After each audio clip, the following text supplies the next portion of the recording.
E aí, players, tudo beleza? Eu sou o Fiaspo e seguinte, vai preparando a pipoquinha aí porque o vídeo de hoje tá grande e vai ser bem especial, porque vamos ver aqui a evolução incrível de uma das franquias que fizeram história nos videogames, criou várias tendências. E eu tô falando de Resident Evil, que começou lá em 1996. Vamos ver toda a trajetória até chegar aos dias de hoje, que inclusive tá saindo o seu mais novo game, que é o Resident Evil 3 Remake. Que inclusive, galerinha, se vocês quiserem ver mais conteúdo, eu tô fazendo série dele completa, do começo ao fim, lá no Fiaspo Play, é o canal aqui, ó, se inscrevam lá, links vai estar aí na descrição, e todo dia, meio-dia, eu tô em live no Facebook também, então essa semana aqui a gente vai jogar bastante Resident Evil, principalmente o 3, e vocês não podem perder. Os links vão estar na descrição, live todo dia, meio-dia, e muito conteúdo pra vocês no nosso canal secundário. E antes da gente começar esse vídeo aqui também, não pode esquecer daquele ritual, galera, deixa o seu joinha, inscreva-se no canal e ativa o sininho das notificações se você quer ver mais vídeos como esse de evolução dos games, que é bem legal de se produzir. E agora, partiu pro vídeo.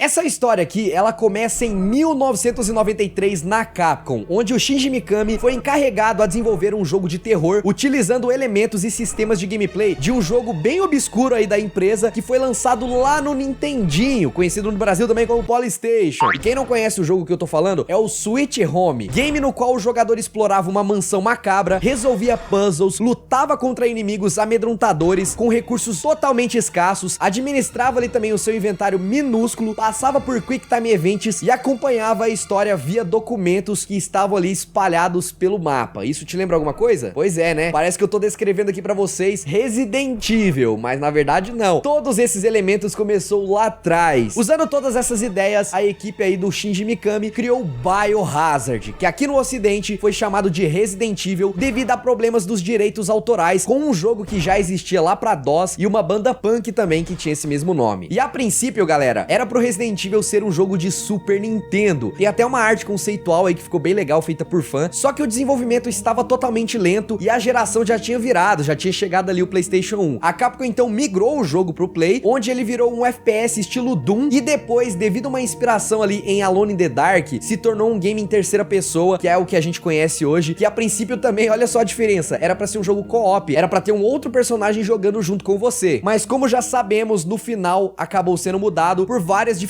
técnicas e falta de tempo também. Para manter o visual realista e um bom desempenho, o jogo usava ali uma técnica de fundos pré-renderizados, que eram muito mais tranquilo de se produzir, menos pesado também, só que obrigava o game a adotar aquele ângulo de câmera fixo. Então é por isso aí que o personagem em 3D é todo bonitão, o gráfico todo bem detalhado e o fundo tem uma perspectiva diferente. Você nota a diferença gráfica do personagem pro fundo e é por causa disso que tem essa câmera fixa aí, por causa da dificuldade técnica em se produzir e por ser mais rápido. E esse foi um dos motivos aí deles terem colocado essa câmera fixa pra facilitar na hora de desenvolver. E acabou funcionando também. O jogo teve a inspiração nos filmes de zumbi do George Romero, junto com os gráficos que pra época era quase fotorrealista. Você olhava aquilo e falava, nossa, que doideira, mano. Esse negócio aqui não pode ser, não tem como ser mais real do que isso aqui não. Tinha uns filminhos ali, cutscenes horripilantes. E o gameplay com o controle mais lento também, dentro de cenários totalmente fechados, nas mansões, cheios de zumbis por toda parte, monstros esquisitos que, fala a verdade, davam um cagaço enorme. Todo mundo jogava com o medo do cão ali, né? Literalmente. Inclusive aquela cena lá dos cachorros pulando a janela, meu Deus do céu, não tem... É o primeiro infarto, a gente nunca esquece. E ainda tinha mais, o jogo era distribuído em duas campanhas, com finais alternativos, itens e imagens secretas espalhadas pra você desbloquear. Isso tudo rendeu aí, além do sucesso crítico, um total de 2,75 milhões de cópias vendidas. Número mais do que 10 vezes maior do que as 200 mil unidades estimadas pela Capcom. Imagina você produzir um jogo esperando 200 mil unidades e vender 2 milhões, né? Os caras fizeram um enorme sucesso.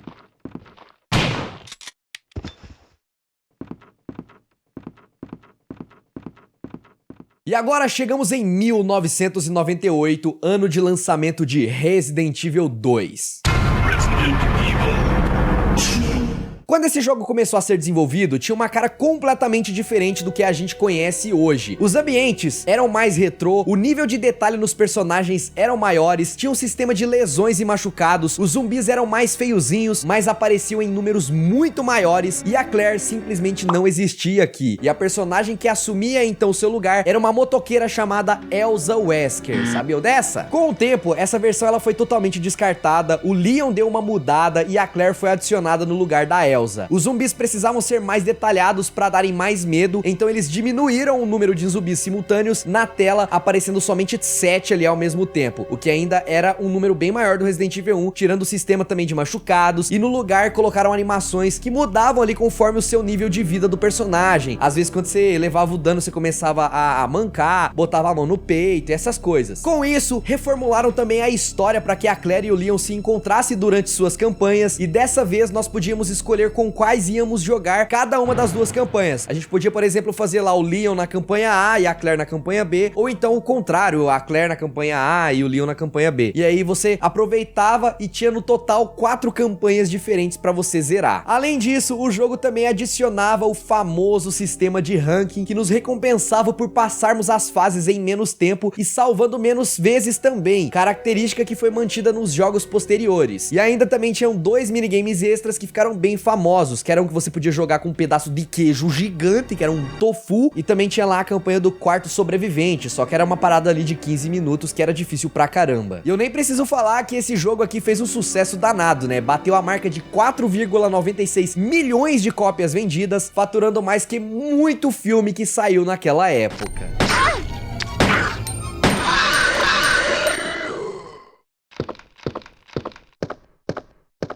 Depois do sucesso estrondoso do Resident Evil 2, a Capcom começou então a trabalhar em múltiplos projetos ao mesmo tempo. E um deles era um spin-off pro PlayStation 1 em que um personagem fugia de Raccoon City enquanto ele era perseguido por um carinha aí, um monstro que ninguém conhece aí chamado Menezes. Mentira, os mais próximos conhecem como Nêmesis. Mas olha só a reviravolta. Por conta de um acordo com a Sony que requisitava a exclusividade de todos os Resident Evils numerados, ou seja, tinha que lançar Resident Evil 1, 2 e 3, não tinha esse negócio de spin-off não. Aí o que aconteceu? O que estava sendo produzido acabou meio que virando o jogo principal, a personagem desconhecida virou a Jill e assim nasceu o Resident Evil 3 que a gente conhece hoje em dia. O motor gráfico usado aqui era a mesma do Resident Evil 1 e 2 e apesar do gráfico ser bem parecido, foram adicionados novos visuais para os zumbis, além dos níveis mais elevados de interação com o cenário, como os famosos barris explosivos que você podia explodir na cara dos safados ali, entendeu? E agora, em vez da gente ficar em ambientes totalmente fechados, no Resident Evil 3 o mapa era mais ao ar livre e a exploração era mais aberta. Tinha uma porrada de roupa alternativa pra Jill, um botão de esquiva de giro em 180 graus que ajudava pra caramba pra você esquivar dos zumbis, e também tinha maiores inimigos na tela pra você enfrentar ali, mostrando a capacidade de que o Play 1 tinha na época ali pra aguentar um monte de coisa na tela ao mesmo tempo. Agora tinha também mais zumbis pra gente derrotar, às vezes parecia 9 inimigos de uma vez. Eles eram mais espertos também, que subia a escada e tinha uma gameplay um pouquinho mais voltado pra ação. A campanha tem 9 finais, mas não é coisa muito impressionante, quando você acaba o jogo só tem uma ceninha extra ou uma mensagenzinha e pau. E estreava também o modo Mercenaries, que contava com diversas missões diferentes, com vários personagens jogáveis, rankings de pontuação e uma porrada de conteúdo extra. E esse jogo aí conseguiu bater a marca de 3,5 milhões de cópias.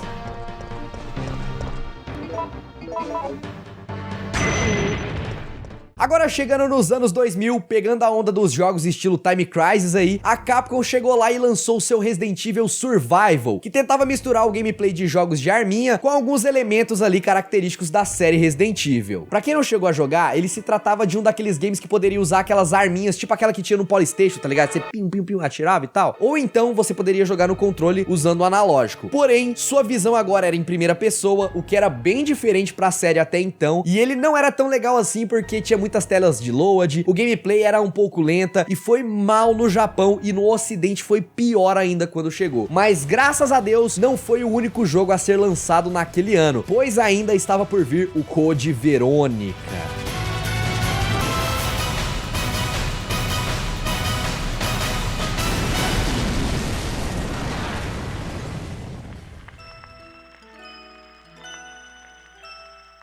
O Resident Evil Code Verônica, ele começou a ser desenvolvido logo depois do 2 e era pra ser o verdadeiro Resident Evil 3, mas acabou virando um spin-off aí por causa daquela história da Sony que eu já contei. O jogo ele foi lançado em 2000, exclusivamente pro Dreamcast, e ganhou ports depois em 2001 pro PlayStation 2 e GameCube, com algumas cutscenes extra. E pela primeira vez a Capcom abandonava os fundos pré-renderizados e fazia o cenário todo em 3D, tudo bonitão em tempo real, e uma câmera dinâmica que podia mudar de ângulo no meio da jogatina. retina. As cutscenes eram mais detalhadas e, devido à tecnologia avançada, agora tinham expressões faciais ali mais ricas, com direito à movimentação ocular e maxilar, que hoje em dia você pode achar, putz, Fiasp, isso aí é a maior besteira, mas naquela época era uma inovação. O Code Veronica, ele foi amplamente elogiado, o visual foi descrito como o melhor que o Dreamcast tinha pra oferecer, e muita gente dizia na época que aquele era o jogo de terror mais assustador lançado até então. No Dreamcast, o jogo ultrapassou as vendas do exclusivo Shenmue, vendendo um total de 1,14 milhões de cópias nos primeiros dias, e batendo 3 milhões de vendas totais depois que seus ports foram lançados para os outros consoles. E ainda continuando em 2001, foram lançados 2 spin-offs da saga, um para o Game Boy Color, que ficou conhecido como Resident Evil Gaiden.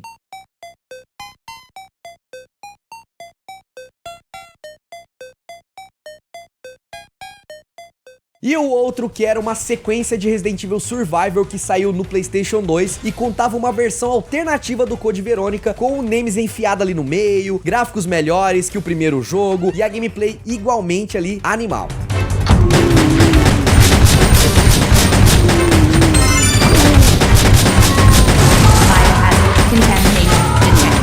No ano seguinte, com a intenção de aproveitar o primeiro Resident Evil e torná-lo acessível a novos jogadores da série, saiu então o Resident Evil Remake, exclusivamente pro GameCube. O remake aqui, eu não preciso nem falar, né? Aprimorou totalmente os seus gráficos, a diferença era gritante, tinha um sistema ali de partículas, iluminação e fundos animados que tornavam o cenário todo mais vivo e com o uso de novas tecnologias, o que tornava compatível também com uma câmera dinâmica que tinha lá no Code Veronica. Então o que ele fez? Ele juntou o melhor de tudo ali e saiu esse remakezão aí que é um prato cheio. Além disso, eles adicionaram também novas mecânicas de gameplay, com as armas defensivas que nós podíamos usar pra se defender quando os zumbis nos agarravam. Quem jogou falou que gostou bastante, recebeu boas críticas, mas ele vendeu muito pouco, e isso começou a levantar algumas dúvidas ali na cabeça dos desenvolvedores da Capcom, que em relação ao estilo ultrapassado da jogabilidade da série, e que então eles precisavam mudar.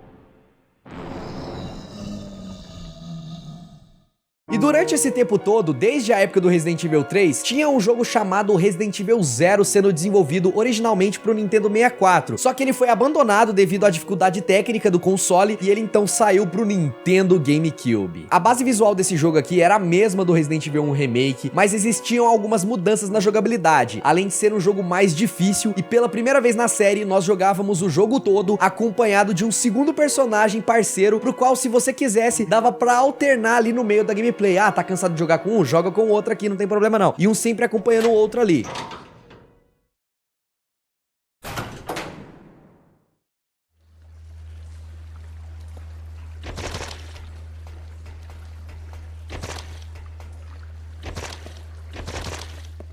E agora, antes da gente chegar aqui do próximo grande título principal da série, chegou em 2003 e 2004 ali, mais 3 spin-offzinhos. O primeiro dele foi o Resident Evil Dead End, que foi uma versão levemente melhorada da série Survivor. Os outros 2 spin-offs são games que a galera ama demais, que foi o Resident Evil Outbreak 1 e 2, que eram jogos com multiplayer online, que botava 4 jogadores pra passar por diversos cenários de sobrevivência em equipe, utilizando o gameplay clássico da série e competindo ali por rankings de pontuação e recordes de tempo online. Ambos os Outbreaks fizeram relativo sucesso e até hoje são relembrados com carinho por alguns fãs mais saudosistas, dizendo que precisa sair um remake dessa série aí, porque é muito boa também, e alguns fãs mais hardcore deixam até hoje servidores próprios online pra você conseguir jogar ainda no PlayStation 2. Olha que loucura.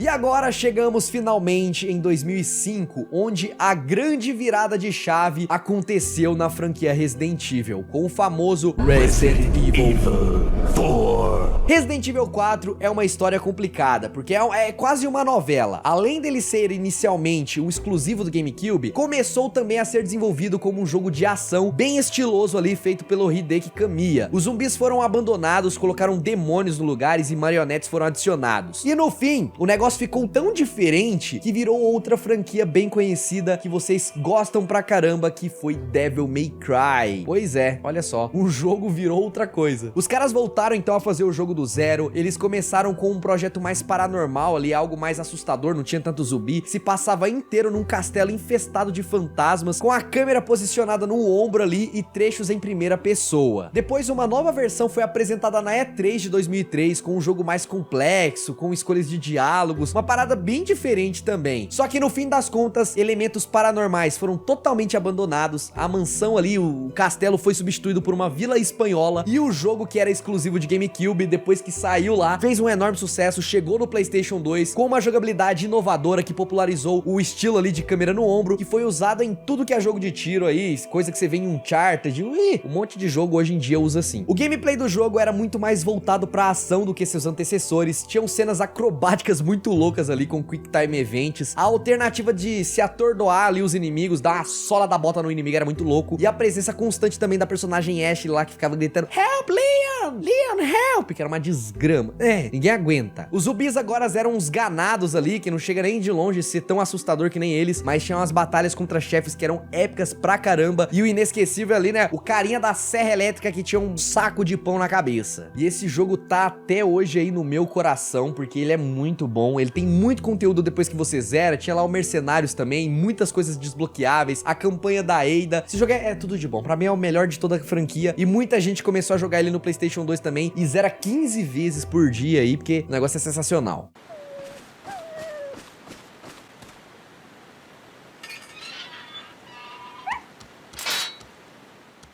Aí depois, em 2007, Umbrella Chronicles começou a ser desenvolvido no estilo do Resident Evil 4, mas como era um game pra Wii, os diretores decidiram simplificar e deixar o jogo mais acessível para o público casual. Os gráficos eram bons, tinha segredos escondidos, uma história interessante, e ele fez sucesso tanto com os donos de Wii quanto com os críticos da época, rendendo até uma sequência chamada de Dark Side Chronicles, lançado depois do Resident Evil 5.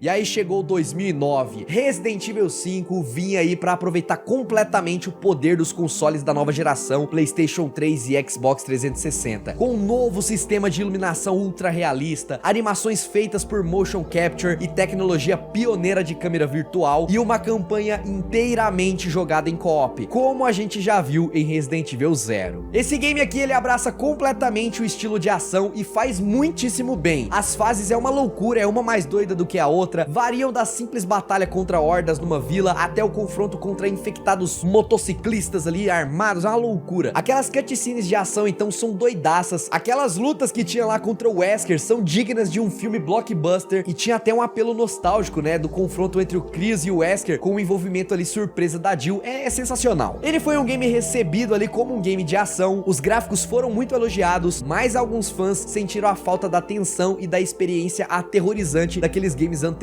E a Capcom, então, ouvindo tudo isso, decidiu que iria unir esses desejos dos fãs com o que foi elogiado no Resident Evil 5 e fazer então a sua grande continuação. Eu até lembro que quando esse jogo lançou, eu ficava na loja de um amigo meu que vendia games, mano, esse game vendia que nem água, chegava toda hora, gente, tem Resident Evil 5, tem Resident Evil 5, foi uma loucura, esse jogo vazou antes do lançamento, foi uma loucura.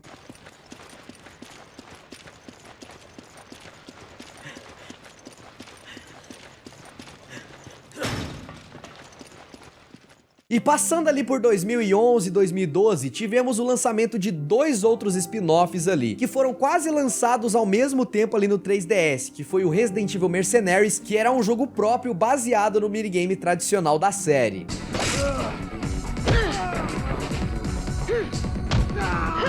E o outro era o Resident Evil Revelations, um jogo que mantinha a jogabilidade do Resident Evil 5 com a câmera no ombro, mas implementava de forma muito competente um cenário totalmente de terror ali e tal, escuro, lugares bem fechados, como nos primeiros jogos da série. E por fim, ainda teve também o lançamento do Operation Recon City, que é basicamente uma espécie de Gears of War nerfado, misturado com Left 4 Dead, com a skin de Resident Evil por cima. Era um jogo divertido, fez um relativamente sucesso, vendendo mais de 2 milhões de cópias totais.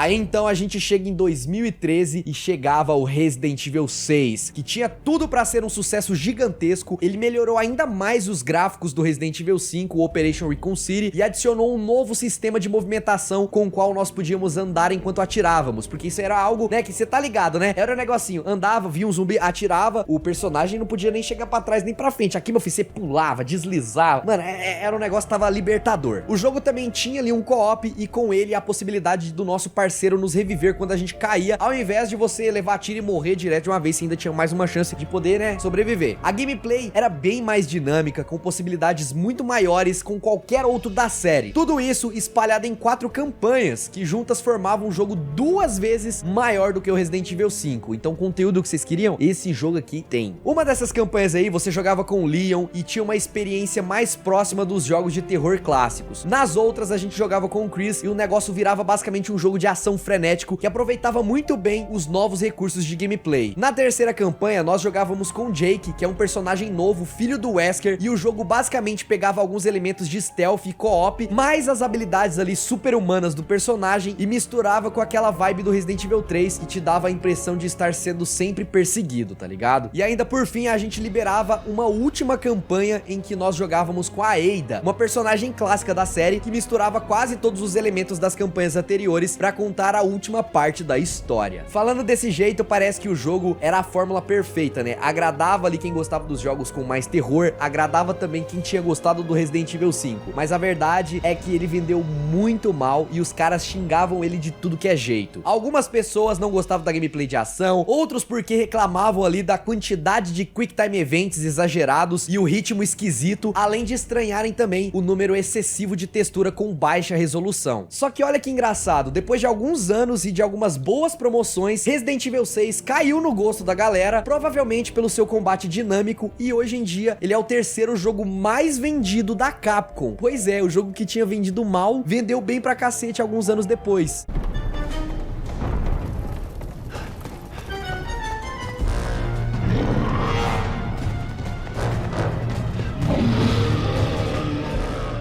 E agora, entre 2015 e 2016, entre ali o Resident Evil 6 e a próxima geração renovada da franquia, a Capcom decidiu lançar mais 2 spin-offs. A continuação do Resident Evil Revelations, em que nós jogávamos com a Claire e 4 outros personagens numa campanha de terror clássica que teve suas batalhas de boss elogiadas pra caramba. E criticaram. Pelos puzzles meia boca também ali e algumas toneladas de bugs que vieram juntos. Depois do Revelations, saiu também o Umbrella Corps, que era literalmente um Rainbow Six com zumbis no meio e temática de Resident Evil. O jogo foi criticamente massacrado e não teve sequer a atenção do público e as vendas...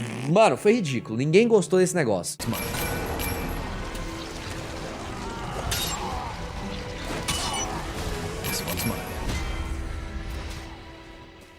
E agora, juntando todos esses pontos, problemas aí nas vendas dos jogos, o Resident Evil 6 não foi muito bem recebido no começo, depois deu certo e tal, eles decidiram uma virada de chave novamente, que aconteceu no Resident Evil 4 e agora voltou a acontecer no próximo game da franquia, que foi em Resident Evil 7, um jogo totalmente focado ali no terror, que era jogado em primeira pessoa, tinha história e clima inspirado novamente em filmes de terror old school, como Evil Dead, novos diretores de narrativas vindos de sucessos aclamados, como Spec Ops: The Line, tinha um suporte pra VR e influências de tudo que saiu de melhor na indústria dos games de terror nos últimos anos, como o clássico Indie Amnesia lá, o cancelado PT e grandes semelhanças também com Outlast. Pois é, e isso tudo contribuiu muito pra esse gameplay aqui em primeira pessoa. O visual agora que tá de ponta, os gráficos estão incríveis, eles estão usando aqui o motor gráfico que é o Re-Engine, né, que foi criado literalmente pra fazer jogos da franquia Resident Evil, que cara, é um negócio absurdo, o jogo tá bonito demais, é assustador pra caramba e independentemente da sua opinião sobre os últimos jogos e as mudanças ocorridas na série, não dá pra negar que Resident Evil 7 marca a volta da saga ao topo da cadeia alimentar dos jogos AAA de terror e que deixou qualquer fã do gênero empolgado pro que está por vir aí, sei lá, no futuro Resident Evil 8, né? Porque até agora a gente não sabe de nada.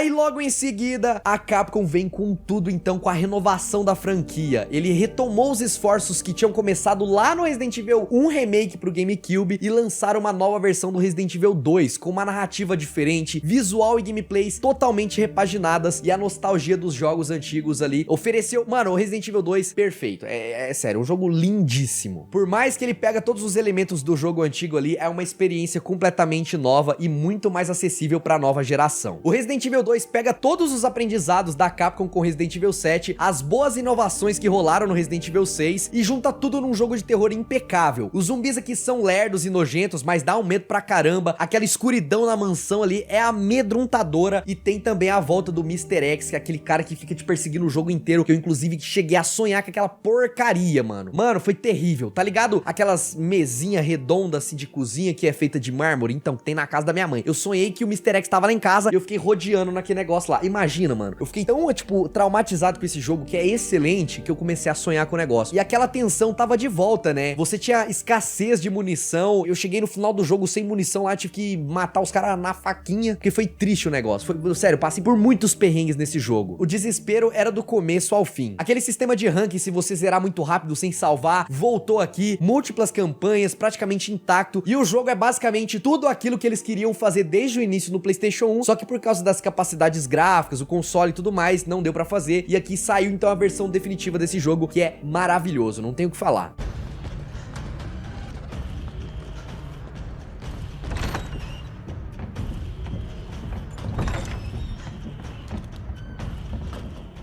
E por último, temos aí o mais novo remake, o Resident Evil 3, que tá chegando hoje, dia 3 de abril. Eu tive a oportunidade de pegar o jogo e jogar ele antes. Obrigado, Capcom, por esse apoio. E olha, as críticas eu já tô vendo aí que vai ser um pouco divididas, porque ele pega muita coisa que deu certo no Resident Evil 2, o gráfico continua impecável, o Nemesis está assustador, só que ele é completamente diferente do Resident Evil 3 do PlayStation 1. O Resident Evil 2 Remake é um retrato muito bem feito ali do Resident Evil 2 de Play 1, mas o Resident Evil 3 aqui, ele é um jogo novo. Eles tomaram total liberdade de fazer coisas novas, lugares diferentes, mas tá muito insano. Eu, inclusive, tô gostando mais do Resident Evil 3 do que do Resident Evil 2. Eu vou fazer uma análise completa pra vocês aqui, dizendo se vale ou não comprar esse jogo, igual eu fiz com Dragon Ball Kakaroto, mas tá incrível, tá legal pra caramba. Eu não posso dar muitos detalhes pra não dar spoiler pra vocês. A história nem se fala, continua sendo a mesma, mas é aquilo, mudou pra caramba da versão do Resident Evil 3, mas continua impecável. E eu falo aqui que a crítica talvez vai sair um pouco dividida, vai ter gente que vai gostar, vai ter gente que não vai gostar, porque muita gente botou fé ali, tipo, putz, o Resident Evil 2 foi desse jeito, então o Resident Evil 3 vai ser muito igual, e acabou que não foi, mas não deixa de ser um jogo excelente. Sério, tudo que eu joguei aqui eu gostei, tô curtindo demais, e é aquilo, se você quer ver o jogo do começo ao fim e ver essas diferenças aí, assiste a nossa série lá do Resident Evil 3 no meu canal secundário Fiaspo Play e nas lives também, beleza?